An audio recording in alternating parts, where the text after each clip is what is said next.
Yuk, mari kita berdoa. Tuhan, terima kasih Tuhan, Kau kumpulkan kami lagi di tempat ini Tuhan, dengan keadaan kami masing-masing. Kami bersyukur apapun yang terjadi Tuhan, Kau tetap baik Tuhan atas hidup kami. Kami mau belajar tentang firman-Mu Tuhan, berikan kami Roh Kudus-Mu supaya kami bisa lebih mengerti lagi Tuhan tentang firman-Mu Tuhan. Terima kasih Yesus, hanya di dalam nama-Mu kami berdoa ucap syukur. Haleluya. Amin. Oke, sharing-sharing mana sih? Share screen. Share. Oke, Matius 17. Ya, nanti habis beres Matius kita lompat ke Wahyu, biar pada nggak pusing kalau terus-terusan mabok. Oke, Matius 17. 6 hari kemudian, Yesus membawa Petrus dengan Yakobus dan saudaranya Yohanes menyendiri ke sebuah gunung yang tinggi. Gitu ya. Gunungnya mana nggak tahu. Di depan mereka, Yesus berubah rupa. Mukanya menjadi terang seperti matahari dan pakaiannya putih berkilauan.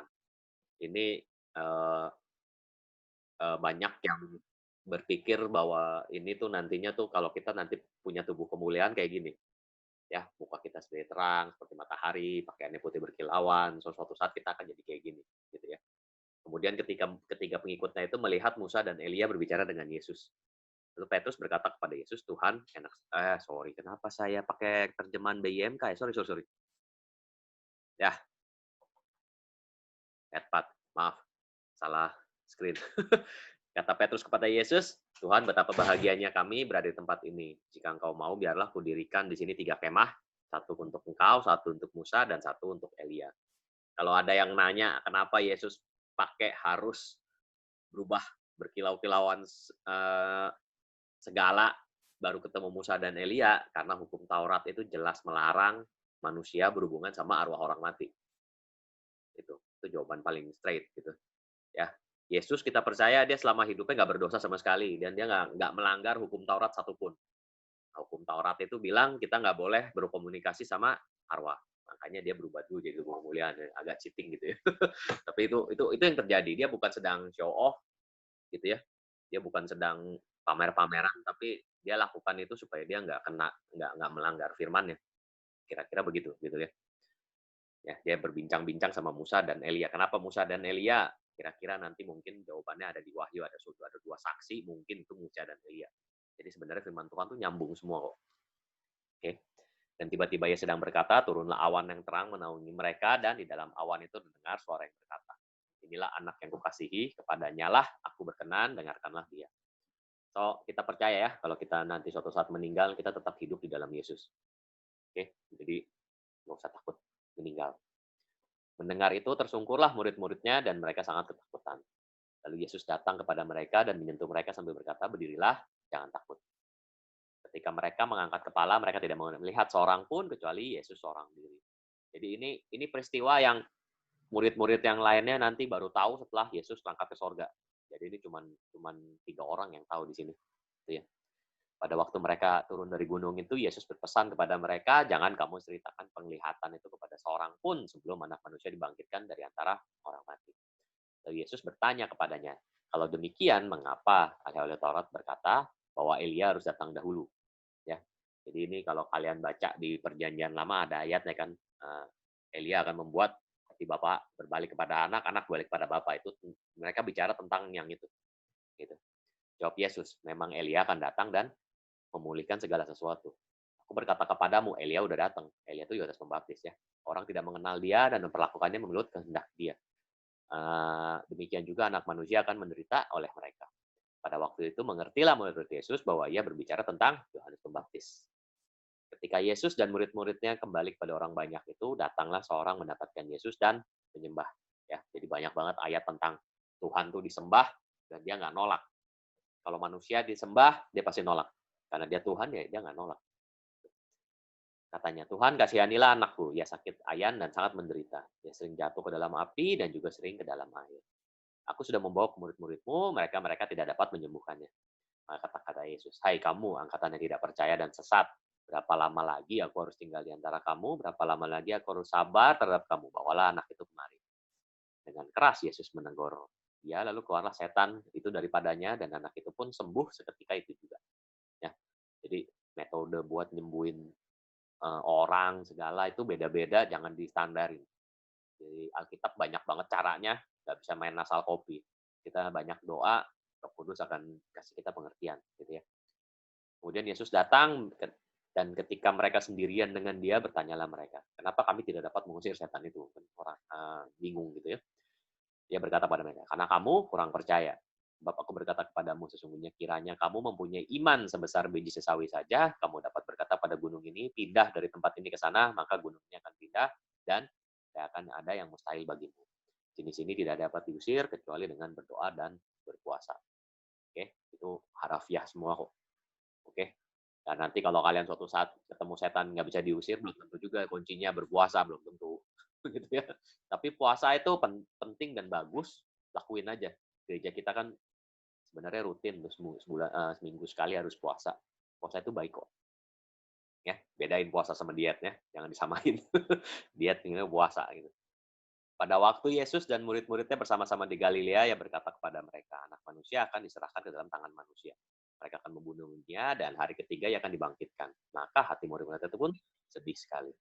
Ketika Yesus dan murid-muridnya tiba di Kapernaum, datanglah pemungut bea bait Allah pada Petrus dan berkata, "Apakah gurumu tidak membayar bea 2 dirham itu?" Ya, jadi skala itu mau masuk bait suci Pak ada ininya, ada apa? Tarifnya. Jawabnya, "Memang membayar." Karena Petrus masuk ke rumah, Yesus mendahulunya dengan pertanyaan, "Apa pendapatmu Simon, dari siapakah raja-raja dunia ini memungut bea dan pajak? Dari rakyatnya atau dari orang asing?" Ya, Petrus dari orang asing. Maka kata Yesus padanya, "Jadi bebaslah rakyatnya. Supaya kita jangan jadi batu sandungan dari mereka, pergilah memancing ke danau." Ini kalau kalian bingung ayat ini cuma tradisi zaman itu ya. Jadi orang asing tuh sebenarnya kalau mau masuk ke bait suci harus bayar pajak gitu loh. Cuman Yesus tuh sebenarnya tuh nggak perlu bayar pajak karena dia orang Israel kan, gitu kan. Orang Israel masuk tuh nggak perlu bayar pajak, harus pakai orang asing. Tapi dia ditagih gitu kan, ya kan mungkin disangkanya orang asing atau orang nggak berpendidikan dan lain sebagainya gitu loh. Ya, ya Yesus daripada pusing bayar bayar aja gitu loh. So, kalau kalian bingung ngartiin ayat ini sebenarnya bacanya cuma sesimpel itu gitu. Oke. Sebenarnya harusnya orang asing yang bayar pajak, tapi Yesus disuruh bayar juga. Kira-kira begitu. Supaya kita jangan jadi batu sandungan gitu loh. Ya, bayar aja lah gitu. Pergilah mancing ke danau, ikan pertama yang kau pancing, tangkap dan bukalah mulutnya, kau akan menemukan mata uang 4 dirham di dalamnya, ambillah itu dan bayar pada mereka, bagimu dan bagiku juga. So, kalau kalian pernah bertanya-tanya, kenapa sih Yesus nyari uang 2 dirham aja sampai mancing ikan? Karena sebenarnya dia nggak harus bayar. Tangkap ya? Jadi jangan ini ayat jangan dipakai buat kalau kita kerja sehari-hari gitu ya, mancing ikan aja jangan. Kalau emang lu kerja lu harus emang dapat duit gitu loh, emang nggak apa-apa. Tapi ini konteksnya adalah Yesus tuh disuruh bayar apa yang dia nggak bayar, apa yang dia nggak perlu bayar. Kasarnya gitu loh. Makanya dia nyari duitnya juga dengan mukjizat gitu. Ya, itu kira-kira pengertiannya seperti itu, bukan bukan supaya kita ngasih tahu kita supaya oh lu bisa bisa ngandelin mukjizat supaya dapat duit, bukan itu. Gitu loh. Ya. Seperti biasa kalau ada yang mau tanya langsung ketik aja. Sip, paham ya? 18. Oke. Pada waktu itu datanglah murid-murid itu kepada Yesus dan bertanya, "Siapakah yang terbesar dalam kerajaan sorga?" Maka Yesus memanggil seorang anak kecil dan menempatkannya di tengah-tengah mereka. Lalu berkata, "Aku berkata kepadamu, sesungguhnya jika kamu tidak bertobat dan menjadi seperti anak kecil ini, kamu tidak akan masuk ke dalam kerajaan sorga." Anak kecil tuh gimana sih? Polos ya. Yang udah pasti jelas tuh anak kecil tuh polos. Polos dan yang kita sebut anak kecil tuh nggak ngerti apa-apa gitu loh. Oke. So kamu kalau deketin Tuhan harus kayak anak kecil. Harus nggak mau apa-apa. Bukan kita nggak boleh dewasa loh. Yang kita harus tiru dari anak kecil tuh mentalnya. Ya. Tuhan tuh nggak bisa dideketin sama orang yang punya maunya. Nggak bisa. Karena dia bisa ngeliat hati kok. Ya, gue sering sharing ini gitu loh. Kalau kalian bisa lihat hati, ya nggak mungkin kalian bisa dideketin sama orang yang pengen memanfaatkan kalian. Nggak mungkin. Pasti kalian jauh-jauh lah. Ya kan? Dari jauh udah kelihatan hatinya. Mau pengen duitnya doang gitu ya. Mau pengen ininya doang ya. Ya inilah, kabur lah. Sama Tuhan juga gitu. Tuhan bisa lihat hati kita. Makanya kamu kalau mendekat kepada Tuhan harus kayak anak kecil. Ya, harus benar-benar maunya Tuhan. Jangan mau berkatnya. Dia bisa kasih berkat bisa. Jangan mau itunya. Dia bisa kasih perlindungan bisa. Jangan mau itunya. Gitu loh. Itu simple. Nah, ya, tidak bertobat dan menjadi seperti anak kecil, kamu tidak akan masuk dalam kerajaan sorga. Barang siapa merendahkan diri dan jadi seperti anak kecil ini, dialah yang terbesar dalam kerajaan sorga. Jadi kalau ajaran Yesus tuh di dunia ini simple. Kita tuh berlomba-lomba merendahkan diri. Merendahkan diri itu artinya tuh mengutamakan yang lain daripada yang diri kita sendiri gitu loh. Ya, itulah yang akan jadi orang yang jadi terbesar kerajaan sorga. Ini ayat simple sebenarnya, polos, cuman agak susah dilakuin kan gitu. Ya, barang siapa menyambut seorang anak ini seperti dalam namaku, yang menyambut aku. Ya, Yesus tuh sering apa ya? Sering menganalogikan dirinya tuh ada di semua manusia. Kalau kamu ngasih ke orang miskin, kamu ngasih ke saya. Kamu nyambut anak kecil, kamu ngasih saya. Makanya gini, kalau kamu bilang kamu mengasihi Tuhan, kamu pasti mengasihi sesama. Pasti, nggak mungkin enggak. Ya, jangan cuma di gereja nyanyi-nyanyi doang, nyembah-nyembah doang, tapi lu nggak bisa ngasih yang sama. Itu bullshit gitu loh. Ya, itu aneh. Yang paling gampang yang harusnya bisa lu kasihin orang tua, udah jelas. Ya, yang lain disilahkan dah. Suami, istri ya itu masih ada kompromi dikit gitu mungkin ya. Tapi harus mengasihi juga. Tapi orang tua tuh pasti ya wajib harus dikasih. Gitu ya. Jangan bilang kamu mengasihi Tuhan tapi sesama kamu nggak kasihi, nggak bisa. Ya, kamu cuek sama sesama, kamu nggak mau berkorban demi sesama, kamu nggak mau mikirin sesama gitu loh. Kamu cuma mikirin diri sendiri, itu bukan Kristen. Ya, percuma kamu beribadah gitu loh. Kalau kamu pemikirannya tuh cuman ke atas doang, tapi sesama nggak pernah dipikirin gitu. Nggak mungkin. Tetapi barang siapa menyesatkan salah satu dari anak-anak kecil ini yang percaya kepadaku, lebih baik baginya jika sebuah batu kilangan diikatkan pada lehernya lalu ditenggelamkan ke dalam laut. Ini soal penyesatan ya. Kalau kalian jadi penyesat ya beginilah. Celakalah dunia dengan segala penyesatan. Memang penyesatan harus ada. Oke. Jadi ini yang saya pernah cerita juga bahwa lalang dan gandum tuh dibiarkan tumbuh. Penyesatan harus ada. So kalau kalian dengar ajaran sesat, hindarin. Ya, nggak bisa dibasmi, nggak bisa. Diusir keluar gereja, nanti ada lagi, pasti. Gitu ya. Jadi lebih baik, ya udah mau gimana ya, penyesatan harus ada. Lah kalau orang yang mengadakannya, jangan sampai kita yang mengadakannya, jangan sampai kita yang kena, disesatkan. Gitu loh. Ya. Jika tanganmu atau kakimu menyesatkan kau, penggal, buanglah itu. Lebih baik bagimu hidup dengan tangan pudung, tangan potong ya, atau timpang daripada utuh dengan kedua tangan kakimu dicampakkan ke dalam api kekal. Itu metaforanya Yesus. Jika matamu menyesatkan kau, jungkilah dan buanglah itu. Karena lebih baik bagimu masuk dalam hidup dengan bermata satu daripada campakan dalam api neraka dengan bermata dua. Ingatlah, jangan menganggap rendah seorang anak-anak kecil ini. Karena aku berkata padamu, ada malaikat-malaikat di sorga yang selalu memandang wajah Bapakku yang di sorga. Ini salah satu ayat yang akhirnya timbul penafsiran bahwa kita semua ini punya malaikat. Ya, apalagi anak kecil. Anak kecil itu ada malaikat yang menjaganya. Gitu ya. Itu alkitabiah sih. Itu didukung sama firman. Oke. Ini Yesus mau dibilang dia ngomong beneran atau ngomong kiasan juga masuk sebenarnya. Ya. Ada orang lebih prefer ayat ini dikatain ngomong kiasan, nggak apa-apa juga. Ada orang mau beneran, oke juga. Buat saya artinya bagus. Jadi silahkan kalian pilih mau yang percaya yang mana gitu loh. Ya. Karena anak manusia datang untuk menyelamatkan yang hilang. Bagaimana pendapatmu? Jika seorang mempunyai 100 ekor domba, seekor diantaranya sesat, tidakkah ia meninggalkan yang 99 ekor di pegunungan dan mencari yang sesat itu? Ya, kalian mesti bedain ini sama perumpamaan anak yang hilang nanti. Ya, anak hilang nggak dicari, domba hilang dicari. So jangan pikir kalian kalau hilang pasti dicari. Belum tentu loh. Orang pikir nanti gue hilang aja, nanti pasti dicari. Belum tentu. Status lu apa dulu? Kalau lu ngakunya anak, bapak menunggu lu di rumah. Kalau lu pergi dari rumah nggak balik-balik gitu kan, nggak dicari. Bapaknya bisa nyari kok, tapi dia nggak mau nyari. Dia nungguin di rumah. Ya, jadi nggak ada pola yang pasti. Kalau kalian, nanti begini-begini nggak bisa. Gitu ya. Firman Tuhan tuh lengkap. Oke. Tapi kalau kalian memang kita kan maunya jadi anak ya. Nggak ada yang mau jadi domba doang kan. Kita selalu ngomong kita anak segala dan lain sebagainya. Kalau kalian anak, waspada. Kalian tuh ahli waris, akil balik, ada di rumah bapak dengan keinginan sendiri. Kalau pergi, tolong pulang sendiri gitu. Ya, jadilah anak yang dewasa gitu, jangan anak yang foya-foya. Aku berkata kepadamu, sesungguhnya jika ia berhasil menemukannya, lebih besar kegembiraannya dari seekor itu daripada yang 99 ekor yang tidak sesat. Demikian juga Bapakmu di surga tidak menghendaki. Bapak tidak menghendaki ya, supaya seorang pun di antara anak-anak ini hilang. apabila, nah ini penting, oke? Ini ayat yang pendeta besar pun nggak bisa ngelakuin kalau gue lihat, gitu ya. Apabila saudaramu berbuat dosa, tegurlah dia di bawah 4 mata, oke? Negor jangan di mimbar, negor jangan lagi khotbah lu negor orang, apalagi lu ngulik doktrin orang lain lagi mimbar, itu udah paling kacau dah, gitu ya. Kalau saudara berbuat dosa, tegur dia di bawah 4 mata, ini dulu yang dilakuin harus, gitu loh. Jika yang mendengarkan nasihatmu, kau telah mendapatkannya kembali, oke? Jika ia tidak mendengarkan kau, kalau masih batu, bawa seorang, 2 orang lagi, ya kan, dikeroyok gitu. Saksi lah, maksudnya buat ngasih tahu bahwa lu tuh salah gitu loh, ya, supaya nggak disangsikan.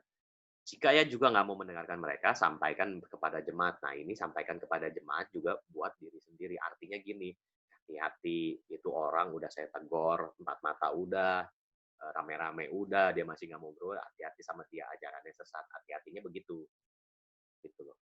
Ya, hati-hatinya begitu, bukan bukan dibenci dan dikucilkan, kalau perlu dipenjarain gitu, jangan. Bukan begitu maksudnya. Jadi kita hati-hatinya tuh begitu. Ini sebenarnya tugas gembala sih sebenarnya. Ya, karena itu jelaskan kalau kita membukakan, sampaikan soalnya kepada jemaat. Kalau kita nggak punya jemaat, kita mau kasih ke siapa? Masa kita kasih tahu ke gembala, kan lucu gitu. Ini tugas gembala sebenarnya. Dan banyak sekali gembala nggak ngerti soal ini. Ya, yang gue lihat ya dari sekedar khotbah-khotbah ya, mereka ngejek-ngejek ke visi gereja orang lain lah dan lain sebagainya gitu. Jangan jadi orang Kristen yang seperti itu. Ingat, tegur dulu 4 mata.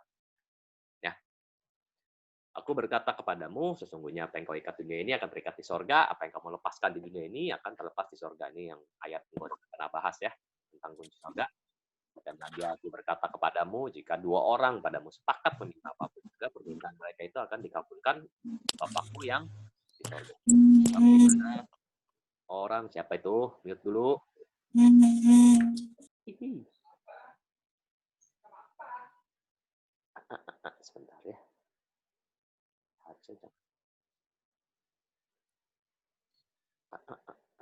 Bentar. Gue salah.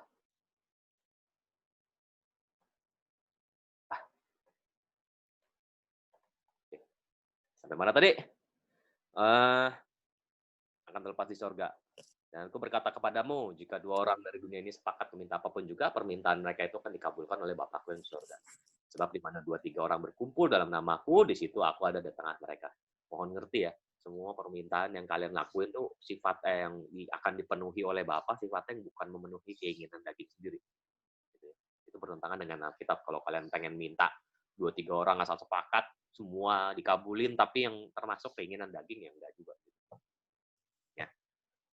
Kemudian datanglah Petrus dan berkata pada Yesus, Tuhan, sampai berapa kali aku harus mengampuni saudaraku jika ia berbuat dosa padaku? Sampai 7 kali. Ya. Kenapa 7? Kalau kalian tinggal di angka 7 tuh angka yang rabbinik sekali gitu ya. Orang Yahudi suka banget angka 7 dan sempurna gitu loh. Ya, kaki Dian ada 7 dan lain sebagainya. Angka 7 tuh angka favorit mereka lah. Benar. Yesus berkata kepadanya, bukan. Aku mengatakan kepadamu bukan sampai 7 kali, melainkan sampai 70 kali 7 kali. Ini jadi bukan 70 kali 7 ya. 70 kali 7 kali. Artinya 70 pangkat 7. Nah, hitung sendiri dah ya. Kira-kira gitu. Sebab hal kerajaan sorga, seumpama seorang raja yang hendak mengadakan perhitungan dengan hamba-hambanya. Ini penting nih. Setiap kali ada perumpamaan tentang kerajaan sorga, tolong pahami. Ya. Setelah itu dia mulai mengadakan perhitungan. Dihadapkannya padanya orang yang berhutang 10.000 talenta. Oke, utang 10.000.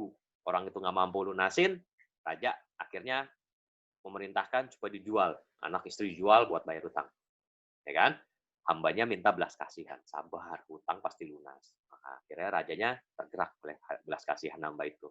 Sehingga dia membebaskannya, menghapuskan hutangnya. Ketika hamba itu keluar, dia ketemu lagi sama temennya. Ya, berhutang cuma ya. Yang menangkap dan mencekik kawannya itu katanya bayar hutangmu. Bayangin, 10.000 1 talenta itu 100 dinar. Jadi 10.000 itu kali 100 tuh kamu hitung sendiri, dia cuma utang 100 dinar aja sampai dicekik gitu ya.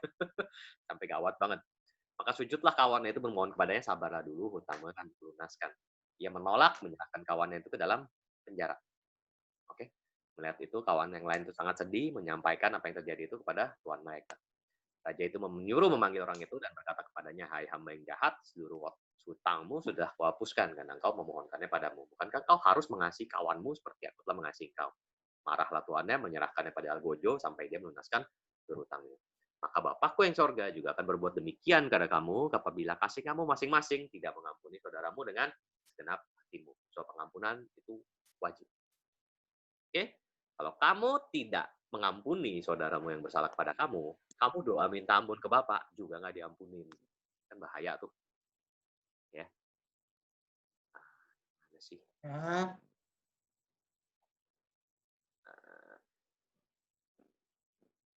Oke. Pertanyaannya dari Ricky. Misalnya perumpamaan domba yang sesat itu yang 99-nya nggak ikut, hilang pas ditinggal. Dalam perumpamaannya itu dombanya domba yang nurut gitu ya. Ya ditinggal mah kalau gue bilang ya ditinggal pasti dalam kandang lah. Masa ditinggalnya di padang ya hilang semua. Itu kan gembala yang bodoh ya. Masa ya misalkan lu gini lah, lu punya 100 domba, lu gembalain di padang rumput, oke? Ya kan? Lu tahu hilang satu kapan? Waktu pulang ke rumah dong. Masa lu hitung lagi di padang? Mana bisa? Warawiri kemana kan susah. Bener nggak? Bawa pulang ke rumah, hitung kan, masuk kandang hitung, oh kurang satu, nah, baru ketahuan kan. Nah, gimana ngitungnya masa di padang? Oke, masuk akal? Nah, itu ngasih link ke temen cewek namanya Monik, maybe temen dia juga atau bukan tuh siapa sih? Sabar ya. Gue tuh pengen balik ke partisipan. Nah, ini nih.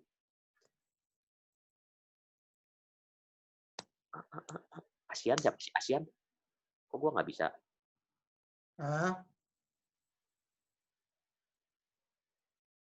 Kok gue nggak bisa mute dia?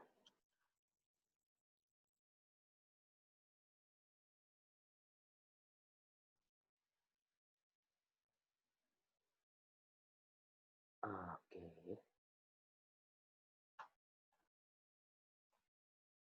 Oke ya.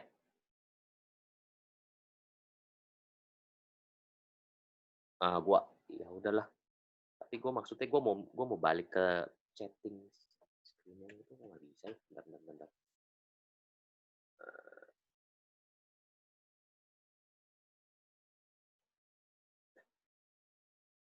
Nah,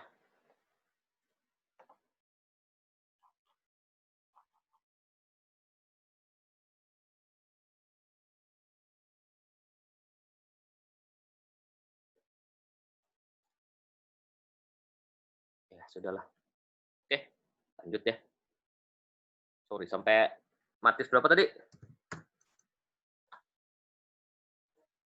18, 19 ya berarti ya.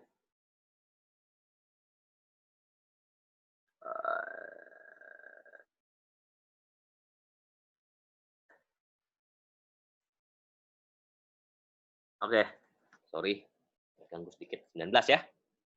Setelah Yesus selesai dengan pengajarannya itu, berangkatlah ya dari Galilea, tiba seberang daerah Yudea yang di seberang sungai Yordan. Orang banyak berbondong-bondong mengikuti dia dan menyembuhkan mereka di sana. Datanglah orang Farisi untuk mencobai dia. Bertanya, apakah diperbolehkan orang menceraikan istrinya dengan alasan apa aja? Jawab Yesus, tidaklah kamu baca bahwa ia yang menciptakan manusia sejak semula, menjadikan mereka laki-laki dan perempuan. Sebab itu laki-laki akan meninggalkan ayah ibunya bersatu dengan istrinya sehingga kedua itu menjadi satu daging. Demikianlah mereka bukan lagi dua, mereka satu. Karena itu apa yang telah dipersatukan Allah tidak boleh ceraikan manusia. So ini kehendak Tuhan yang paling sempurna gitu ya. Kalau udah nikah nggak boleh cerai. Dipandangnya satu. Entah gimana ceritanya nih, kalau suami istri dipandang sama Tuhan tuh satu. So hati-hati tuh kalau kalian nggak sepakat tuh suami istri itu. Siapa yang suami istri di sini cuma Jane doang. Terus si Dika. Ya, suatu saat nanti kalau kalian dipandang Tuhan tuh satu. Ya, tapi mereka masih penasaran kan gitu. Jika demikian, apakah sebabnya Musa memerintahkan untuk memberikan surat cerai jika orang menceraikan istrinya? Yesus pada mereka. Jawabannya begini. Karena ketegaran hatimu, Musa mengizinkan kamu menceraikan istrimu. Tapi sejak semula tidaklah demikian. So sebenarnya nggak boleh. Tapi karena lu maksa, ya udahlah gua kasih deh. Kadang-kadang Tuhan tuh begitu. Makanya gini nih. kalau kalian maksa Tuhan ya, kalian doa maksa Tuhan atau kalian mau ngapain sesuatu minta sama Tuhan terus-terusan. Suatu saat ya kalau Tuhan tuh bisa bisa jadi begini, ya udahlah nggak apa-apa lu kasih dah, ya. Kadang-kadang loh, ya. Sama kayak bangsa Israel minta raja ya, akhirnya dikasih juga gitu loh. Meskipun Tuhan tahu kalau gua kasih lu akan jadi hidup lu jadi lebih buruk, ya. Tapi karena lu maksa, ya udahlah. Oke. Jadi jangan, kenapa ada surat cerai, Kak? Awalnya tuh nggak ada sebenarnya, ya. Karena Musa pusing, dipoyok-poyokin mulu sama bangsa Israel, "Udahlah udah bodo amat lah, lu cerai aja dah," gitu kira-kira. Oke. Tapi, gereja sampai saat ini masih konsisten, nggak boleh cerai, gitu ya. Aku kata kepadamu, barang siapa menceraikan istrinya kecuali karena zina, lalu kawin dengan perempuan lain, ia berbuat zina. Tolong ngerti, kecuali karena zina ini bukan cuma perbuatan, ya. Zaman itu, zina hukumannya mati, ya. Jadi dengan kata lain gini, Tuhan tuh ngomong sekaligus nyindir, sekaligus kasih tahu, ya kalau misalkan dia zina mati, ya lu bolehlah kawin lagi. Kira-kira begitu omongan Yesus tuh, ya. Karena zina tuh hukumannya mati saat itu. Kalau sekarang kan kagak, oke? Jadi kalau lu ketemu suami istri pasangan suatu istri zina gimana? Jangan cerain dia udah, doain aja mau gimana. Itu firman Tuhan kok. Satu-satunya cara kamu terbebas sama dia adalah kalau dia meninggal, gitu. Gitu ya. Itu berkata kepada mereka, jika demikian halnya hubungan sama suami istri, lebih baik jangan kawin. Nah, kalian kalau dengar perkataan Yesus saat itu juga kayaknya udah pikir, mendingan jangan kawin dah, berat banget gitu ya. Oke, tapi dia berkata kepada mereka, tidak semua orang dapat mengerti perkataannya, hanya mereka yang dikaruniai saja. So, itu bukan sesuatu hal yang kita mengerti ya. Itu tuh bukan hal yang mengerikan. Pernikahan tuh bukan hal yang mengerikan sebenarnya. Oke, cuman firman Tuhan tuh mau ngasih tahu, kamu tuh harus jalanin itu dengan baik-baik gitu loh. Oke, ada si itu masuk ya. Halo, masih denger nggak gua? Sabar.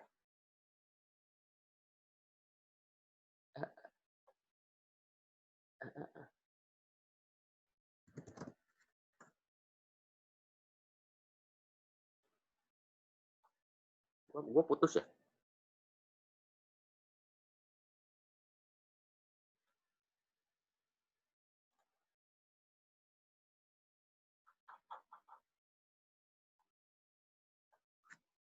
Oke, masih pada denger ya? Soalnya tadi si Dika kayaknya masuk pakai akun ini nih. Masih pada denger kan? Oke? Masih ya? Oke, sorry sorry. Si Dika kayaknya ada yang masuk. Ya udah. Eee, itu tentang cerai ya? Gue udah sering banget ngomong lah. Eee, e e e e nah, hanya mereka yang dikaruniai saja. Ada orang yang tidak dapat kawin karena mereka memang lahir demikian dari rahim ibunya. Dan ada orang yang dijadikan demikian oleh orang lain. Dijadikan demikian oleh orang lain. Dibikin cacat dan lain sebagainya, kita nggak tahu lah. Dan ada orang yang membuat dirinya demikian karena kemauannya sendiri oleh karena kerajaan sorga. Siapa yang dapat mengerti, hendaklah ya mengerti. So, gue sharing sedikit ya. Gue punya temen, dia ngaku sama gue dia gay gitu ya. Dari lahir katanya, dari lahir. Gitu loh. Ya gue chat sama dia panjang lebar dan lain sebagainya gitu ya. Gue tetap ngomong bahwa lu tuh ya lu punya ketertarikan sesama jenis. Firman Tuhan bilang nggak boleh berhubungan seks sama jenis. Oh ya udah lu tinggal lakuin, lu jangan lakuin itu gitu loh. Gue bilang begitu sama dia. Ya dia bilang sama gue begini, ya lu mah enak ya, lu bisa berhubungan seks, gue kagak. Dia ngomong begitu. Lah ya firman Tuhan juga jelas ngomong begitu kok. Ada yang dari lahir emang nggak bisa berhubungan seks. Mungkin lu salah satunya. Mau gimana? Gitu loh. Ya. Lu mau pakai alasan gimana pun, lu mau cari dari kacamata Alkitab dari manapun hubungan jenis tuh nggak boleh. Gitu loh. Dan gua rasa beban gua sama dia tuh sama. Dalam arti gue juga harus jaga diri gua, nggak boleh berhubungan seks ke semua orang gitu kan ya. Dia juga gitu kan. Dan mungkin emang kalau lu punya karunia supaya nggak bisa nggak bisa menikah, nggak bisa kawin, ya udah mau gimana ya terima aja keadaan lu. Kalau emang lu yakin bahwa lu dari lahir begitu gitu ya.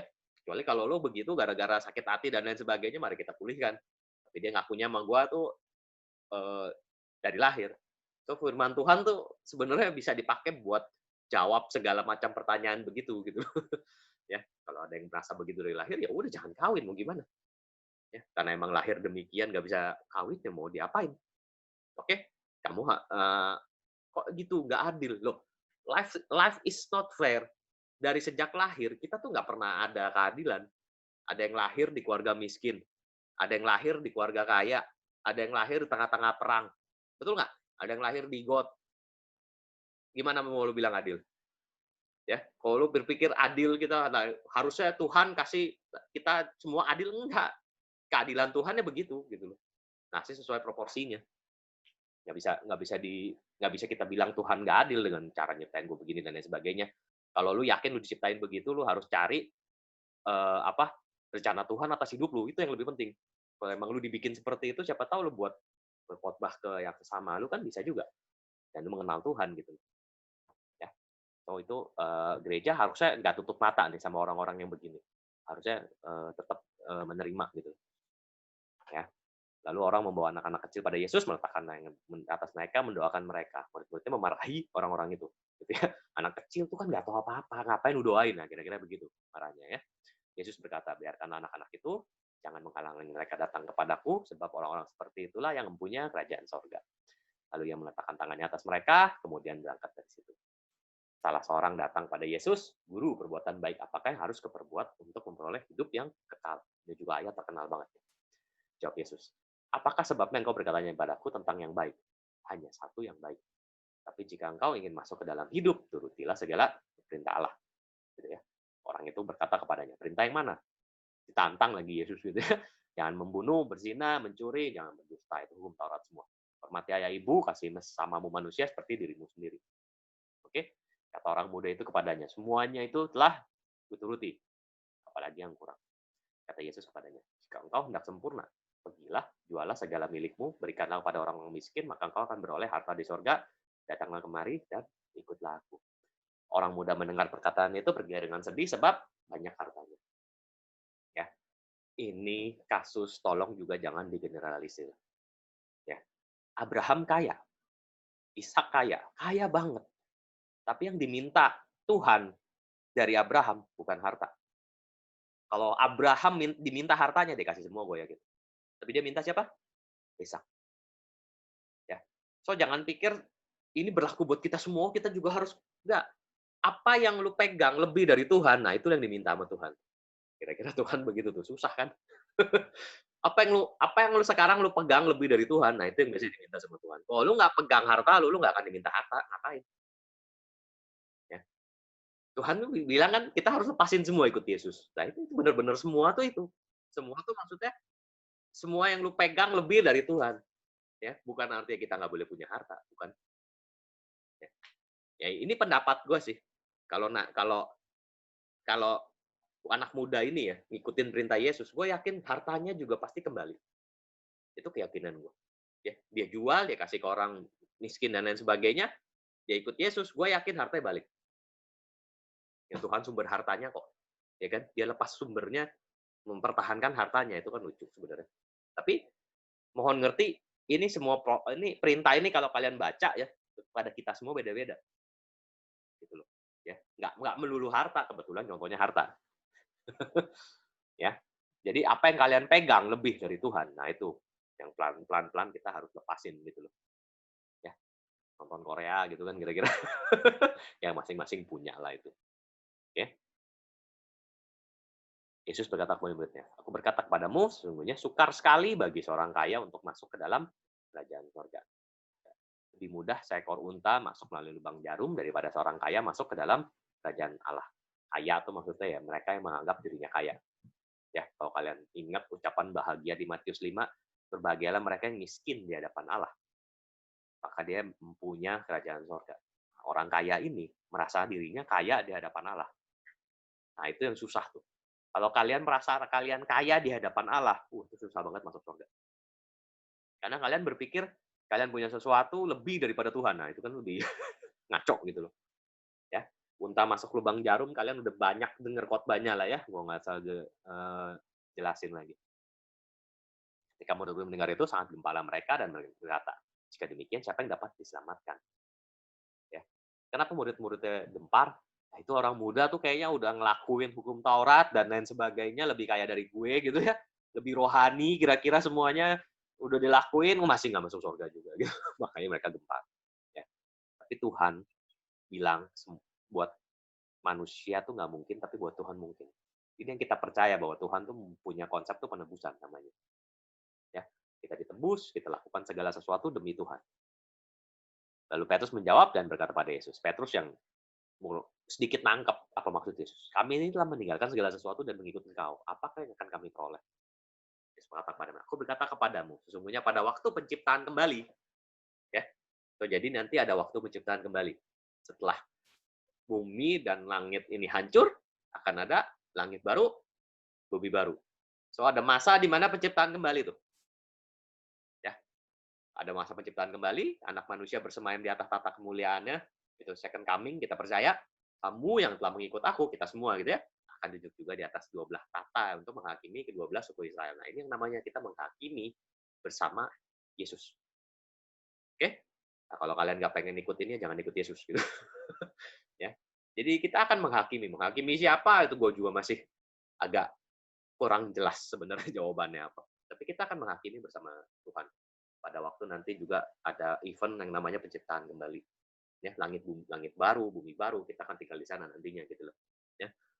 Jangan tanya gue ada manusia diciptain kembali nggak? Kayaknya nggak ada sih kayaknya ya, tapi nggak tahu. Gitu ya. Setiap orang yang karena namaku meninggalkan rumahnya, saudaranya laki-laki, saudara perempuan, bapak ibunya, anak-anak ladangnya akan menerima kembali 100 kali lipat dan memperoleh hidup yang kekal. Oke? Tolong mengerti ini kalau kalian mau lakuin harus benar-benar dari Tuhan nih. Jangan main asal cuman emosi sesaat gitu ya. Tinggalin ini. Tapi kalian perhatiin ya, meninggalkan rumahnya nih, saudara laki-laki, saudara perempuan, bapak, ibu, anak atau ladang, istri atau suami nggak disebut. Sadar itu nggak? Ya. Semua boleh ditinggalin, kecuali pasangan hidup lo. Ya, itu firman Tuhan loh.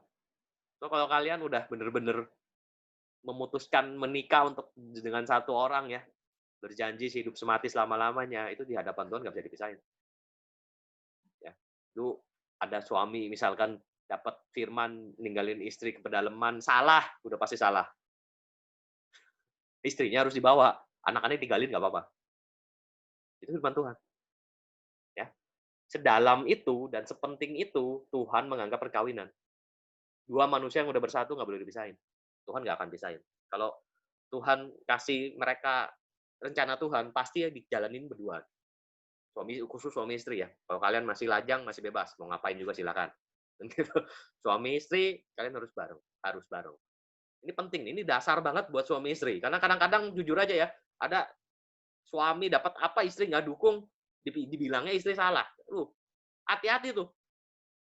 Ya, nggak boleh begitu. Suami istri harus sepakat, karena udah satu kok. Tuhan ngomong ke suami, pasti ngomong ke istri. Gitu loh. Makanya repot kalau kalian nikah sama yang nggak seiman. Nah, itu repot. Paham maksudnya ya? Gereja tuh nyuruh kalian nikah sama yang nggak seiman tuh bukan yang bikin repot, enggak. Ya karena yang begini-begini ini gitu loh. Dianggapnya satu. Ya, nggak boleh pisah dengan keadaan apapun, nggak boleh pisah gitu. Oke? Banyak orang terdahulu menjadi yang terakhir dan terakhir menjadi yang terdahulu. Baik, kita baca lagi.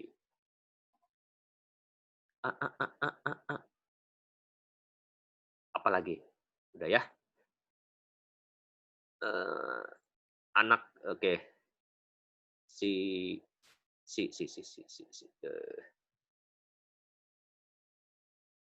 Wandi ya. Ayat tentang 4 mata, pendeta-pendeta melakukan di mimbar, masa sih nggak tahu? Tahu. Gue yakin mereka tahu, cuman nggak dilakuin. Atau lupa kan gitu. Loh, tahu sama lakuin beda loh. Kalian tahu firman sama lakuin firman, beda. Ya kan? Yang kita kejar harusnya lakuin firman, jangan cuma tahu. Tahu doang. Tahu tapi nggak dilakuin. Gimana? Tahu mesti ngampunin orang. Tahu doang, tapi nggak pernah ngampunin orang. gimana? Ya, lulusan teologi juga nggak apa, tidak tidak apa sih, tidak menjamin. Yang penting lakuin firman Tuhan. Nah, si Johan tanya, dia malu, tanya gini, "Anak yang hilang itu bapaknya nggak nyariin anak yang hilang itu?" Nah gini, ya, kalau kalian levelnya anak, anak tuh dewasa ya. Dalam arti gini, kalau kalian anak ya, anak, kalau kalian udah sampai level anak, harusnya tahu jalan pulang, bener nggak sih? Mana ada sih anak nggak tahu jalan pulang ke rumahnya? Ya toh? Levelnya anak loh. Kalian suatu saat pergi gitu dari Tuhan misalkan. Kalian tahu kan? Cara pulang tahu kan? Tinggal ke gereja lagi aja. Iya dong, kalau yang udah dewasa. Betul nggak? Kalau kalian masih domba, nggak ngerti apa-apa, masih butuh dituntun-tuntun gitu ya, nah beda, dicari sampai dapet. Tapi kalau levelnya udah anak, harusnya tahu jalan pulang. Gitu loh. Ya. Makanya nggak dicari. Lu mau diem di luar gereja terus-terusan gitu ya. Tapi lu tahu, lu harus ke gereja gitu. Mau gimana suruh pendeta lu jemput lu, kan nggak mungkin. Gitu. Lu tahu jalan pulang kok, tinggal pulang aja. Kalau nggak mau pulang ya udah. Jujur aja ya, kerajaan sorga juga nggak nambah dengan adanya lu. Nggak rugi juga dengan keluarnya gua. Gua yang untung dengan ada kerajaan sorga kan, gitu kan? Harusnya. Gua yang untung dimasukin sorga. Lalu mau di luar ya udah gitu. Nggak bisa, nggak apa prinsip sorga tuh begitu. Ya, jangan jangan jangan jangan terlena dengan di luar gitu. Caranya pulang gimana ya? Pulang aja. Cari komunitas ya, cari di gereja, bener-bener jadi mau nginjil. Cara cara kalian bener-bener pulang itu adalah kalian mau jadi seperti Yesus, itu aja, gitu loh. Nah, kalau kalian jadi seperti Yesus, orang lain pasti ngelihat kalian, pasti, gitu loh. Yesus tuh gimana? Jujur. Coba aja kalian nih, di kantor aja deh, kalian kalian jadi orang jujur sendiri, pasti dilihatin orang kan? Bener nggak? Dilihatin lu satu kantor, sampai bos-bos lu juga ngeliatin lu, gue yakin. Jujur amat nih orang, bener nggak? Oke? Itu jadi orang rendah hati. Rendah hati biasanya dibully itu. Gitu ya. Bully atau pasti kalau lu jadi kayak Yesus, dunia pasti lihat. Itu caranya pulang kok. Kita mau jadi seperti Yesus, kita mau nginjil. Waktu ada kesempatan buat nginjil, tolong nginjil. Nah itu. Gitu loh. Nah, kalau masih bingung lagi, gue butuh kasus yang lebih spesifik. Kalau kalau dia tanya tentang pulang, ya pulang aja. Gereja banyak, masa gue mesti tunjukin gereja gitu ya. Oke? Ya betul, Kak Jamin. Wandi mau sekolah teologi, waduh.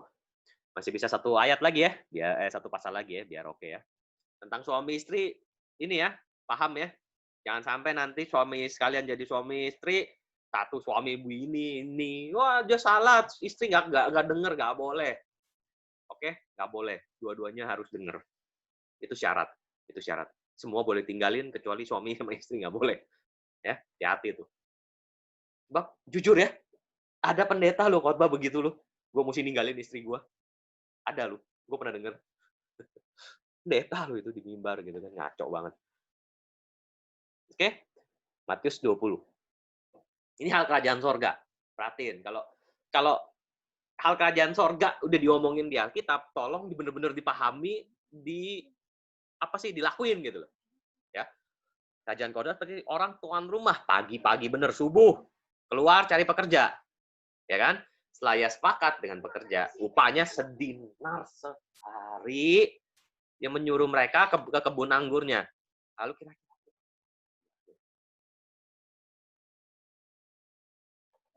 kira-kira pukul 9 pagi ya keluar, dilihatlah pulangnya orang-orang lain menganggur di pasar. Katakan kepada mereka, pergi jugalah kamu ke kebun anggur, dan apa yang mereka pantas kuberikan padamu, dan mereka pun pergi. Oke, suruh kerja gitu ya. Kira-kira pukul 12 dan pukul 3 petang, keluar pulang, melakukan hal yang sama, tadi. Jadi dari pagi, jam 12 sampai jam 3, sampai jam 5, dia keluar lagi, mendapati orang lain pulang, berkata, kamu nganggur sendiri panjang hari. Karena tidak ada orang mengupah kami, pada mereka, pergilah kamu juga ke kebun anggurku. Hari malam berkata pada mandor, ya, panggillah pekerja-pekerja itu, kamu bayarkan upah mereka. Mulai dari yang masuk terakhir. hingga mereka yang masuk terdahulu. Aneh ya? Yang yang diupah yang paling akhir daripada yang terdahulu. Dan yang lebih aneh lagi, upahnya sama. Datanglah mereka yang mulai bekerja kira-kira pukul 5 dan mereka menerima masing-masing 1 dinar. Ya. Datanglah mereka yang masuk terdahulu, sangkanya mereka akan dapat lebih banyak. Mereka dapat 1 dinar juga. Ketika mereka menerimanya, mereka bersungguh-sungguh sama Tuhan itu. Ya. Mereka yang terakhir bekerja 1 jam. Engkau menyamakan mereka yang bekerja sehari suntuk, kerja berat, mengandung panas terik matahari. Jawab Tuhan itu jawab seorang daripada mereka. Saudara, aku nggak berlaku tidak adil terhadap engkau. Bukankah kita telah sepakat 1 dinar sehari? Ya dong? Ya kan? Bukankah gue sama lu kan sepakat 1 dinar sehari? Ya kan duit-duit gue. Oke? Kita udah sepakat nih, lu kerja 8 jam, 1 dinar. Tiba-tiba setelah kesepakatan itu, gue sepakat lagi sama orang kerja 3 jam, 1 dinar. Lu nggak boleh marah kan? Bener nggak? Lu udah sepakat sama gue 1 dinar, 8 jam kok. Yang lain 3 jam, ya udah biarin. Kasih karunia Tuhan tuh seperti itu. Oke? Kalian nggak bisa protes, lu udah 10 tahun layanin Tuhan, nanti sama yang 1 tahun upahnya sama. Nggak bisa begitu, enggak. Ya, makanya apa sih, kerajaan sorga tuh harus bener-bener gimana kasih karunia-Nya Tuhan. Kasih karunia Tuhan yang begitu, gitu loh. Kamu nggak bisa bilang nggak adil gara-gara upahnya nggak rata, upahnya sesuai pekerjaan dan lain sebagainya. Bagian kita ngelayanin Tuhan. Soal upah gimana Tuhan. Oke? So nggak usah kejar-kejaran untuk tampil dan lain sebagainya, jangan gitu ya. Nggak perlu untuk dilakuin karena pada akhirnya gue yakin Tuhan tuh benar-benar bertindak sangat adil dengan kita semua sesuai kasih karunia-Nya gitu. Dia akan ngasih kepada siapa yang mau ngasih, dia akan ngutuk kepada siapapun yang mau ngutuk gitu ya. Ambillah bagianmu begini, aku memberikan orang yang berkata sama seperti padamu. Tidakkah aku bebas menggunakan milikku kehendak hatiku atau iri hati engkau karena aku murah hati? Ya, nggak bisa protes. Jadi kalau kita yang udah lama ikut Tuhan, ya tetap bangun orang lain. Kalau suatu saat nanti upahnya sama, ya udah, nggak ada masalah. Ya, orang yang terakhir akan menjadi yang terdahulu akan menjadi yang terakhir. Ya. Yesus akan pergi ke Yerusalem, yang memanggil ke-12 murid itu sendiri dan berkata pada mereka di tengah jalan. Oh ya, itu ayat juga jangan dipelintirin. Jadi kalau gitu gue nyantai aja, nanti begitu tua baru melayani Tuhan. Nanti kan upahnya sama juga. Iya, kalau lu dikasih umur panjang. Oke, kalau besok meninggal gimana? Emang lu tahu besok masih hidup apa enggak? Silakan lu mau begitu sama Tuhan, tapi gue kasih tahu, Tuhan nggak bisa ditipu. Ya, Tuhan tahu isi hati lu. Nggak bisa deketin Tuhan dengan begitu gitu ya. Gue mau foya-foya gitu. Nanti tua baru ini ya. Kalau masih dikasih umur ya nggak apa-apa, silakan. Gue serahkan semuanya itu kepada Tuhan. Yang gue yakin dia nggak bisa ditipu. Gitu. Yesus akan pergi ke Yerusalem, mengambil ke-12 murid sendiri, berkata mereka di tengah jalan. Yang kita pergi ke Yerusalem, anak manusia akan diserahkan pada imam-imam, ahli Taurat, mereka akan menjadi dia hukuman mati. Mereka akan menyerahkan dia kepada bangsa-bangsa yang tidak mengenal Allah, supaya mereka diolok-olokan, disesah, disalibkan, hari ketiga akan dibangkitkan. Ini udah dia berulang-ulang kembali nih. Berulang-ulang. Masih tetap mau dicegah sama Petrus gitu kan. Dia potong kuping gitu. Maka datanglah ibu-ibu anak Zebedeus, anak-anak kepada Yesus. Sujud di hadapannya untuk meminta sesuatu padanya. Apa yang kau kehendaki? Berilah perintah supaya kedua anak itu boleh duduk dalam kerajaanmu. Seorang sebelah kanan, seorang sebelah kiri. Ya, semua kita mau gitulah. Kita mau tempat terhormat gitu ya. Yesus menjawab padanya, kamu tidak tahu apa yang kamu minta, dapatkah kamu meminum cawan yang harus kuminum? Ya, cawan itu proses. Ya, kata mereka kepadanya, kami dapat. Wah, kami mau lewatin itu. Yesus berkata kepada mereka, cawanku memang kamu akan minum. Ya, tapi hal dulu ke kanan ke kiriku, aku tidak berhak memberikannya, itu akan diberikan ke orang-orang bagi siapa Bapakku telah menyediakannya. So itu semua keputusan Bapa. Mendengar itu marahlah murid yang lain kepada kedua saudara itu.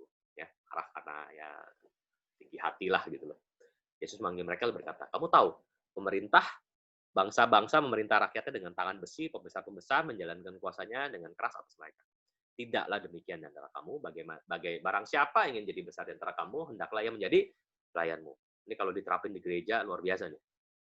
Ya, harus jadi pelayan bagi orang lain. Barang siapa jadi terkemuka di antara kamu, hendaklah menjadi hambamu. Sama seperti anak manusia datang bukan untuk dilayani, melainkan untuk melayani. Memberikan nyawanya menjadi tebusan bagi banyak orang. Dan ketika Yesus dan murid-muridnya keluar dari Yeriko, orang banyak berbondong-bondong mengikuti dia. Ada 2 orang buta yang duduk di pinggir jalan dan mendengar, melihat bahwa Yesus lewat, mereka berseru, "Tuhan, anak Daud, kasihanilah kami." Anak Daud itu maksudnya keturunan Daud ya. Anak Daud, keturunan Daud, Mesias itu namanya. Orang banyak menegur mereka supaya mereka diam. Mereka makin keras berseru, "Tuhan, anak Daud, kasihanilah mereka." Lalu Yesus berhenti memanggil mereka berkata, "Apa yang kamu kehendaki supaya aku perbuat bagimu?" "Tuhan, supaya mata kami dapat melihat." Tergeraklah Yesus oleh belas kasihan. Lalu ia menyamar mata mereka dan seketika itu juga melihat dan ikuti dia. Ini juga, ini salah satu ayat ya yang memperbolehkan kalian mau berdoa, memohon, teriak sekuat kalian sampai Tuhan dengar, itu Alkitabiah kok.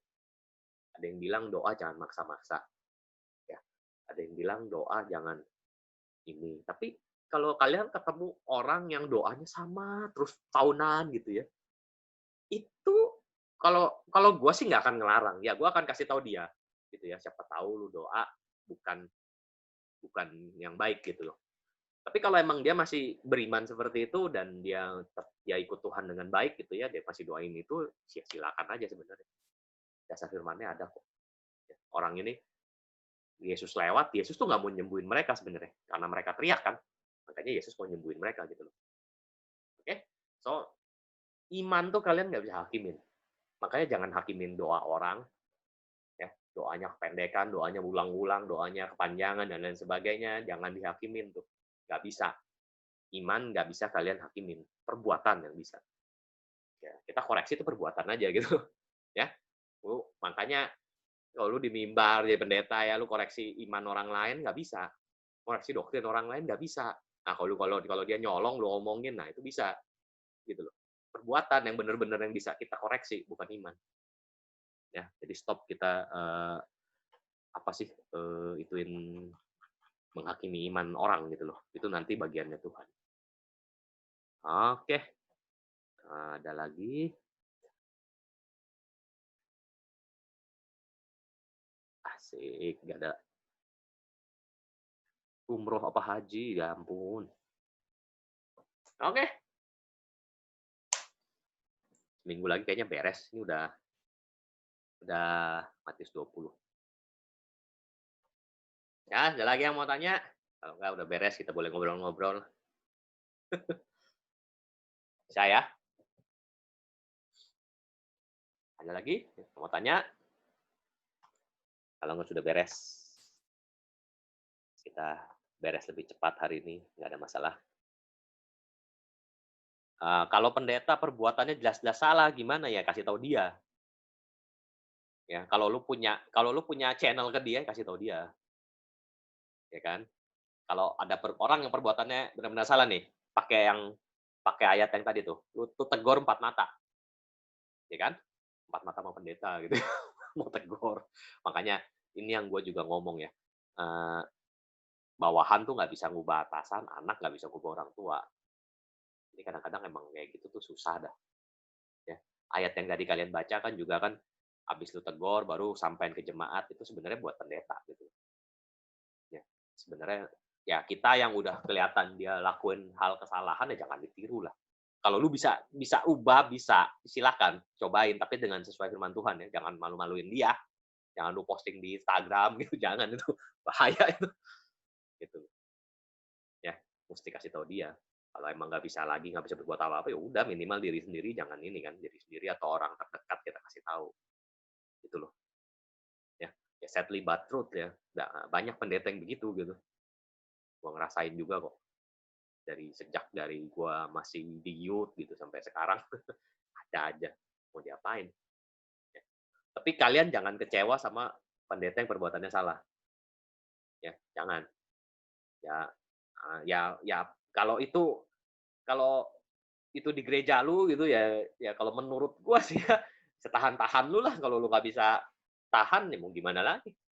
Kalau emang dia salah mulu gitu. Ya, pindah gereja tuh nggak ini ya, nggak dosa ya. Nggak ada ayatnya tuh pindah gereja dosa tuh. Di gereja banyak kok. Yang gue yakin sih kalian boleh pindah gereja ya, kalau visi misi kalian tuh udah nggak cocok sama gereja itu. Kalau menurut gue itu. Karena gereja itu sebenarnya adalah kumpulan orang percaya. Ya, ya kan? harusnya kumpulan orang percaya, bukan soal pendewaan pendeta. Ngapain lu ikutin pendetanya gitu loh. Nah, sekumpulan seorang percaya ini harusnya nih lakuin sesuatu demi Injil. Entah itu kalian ya kalau kita kan ada dancer dan lain sebagainya gitu loh. Tapi ini harus harus kumpulan orang percaya ini yang disebut gereja harus melakukan sesuatu demi penginjilan, harus. Nah, kalau kalian merasa nggak cocok sama gereja atau nggak sepaham, nggak sevisi kan susah berkembangnya, nggak bisa. Ya udah, mau gimana? Tuh, oke. Jangan jangan buru-buru apa ngejek orang yang pindah gereja dulu, belum tentu dia gimana-gimana kan. Pelik lah itu harus dicek dalam-dalamnya lah, panjang. Nggak segampang itu gitu. Oke, ada lagi pertanyaan? Cukup? Mantap, cukup?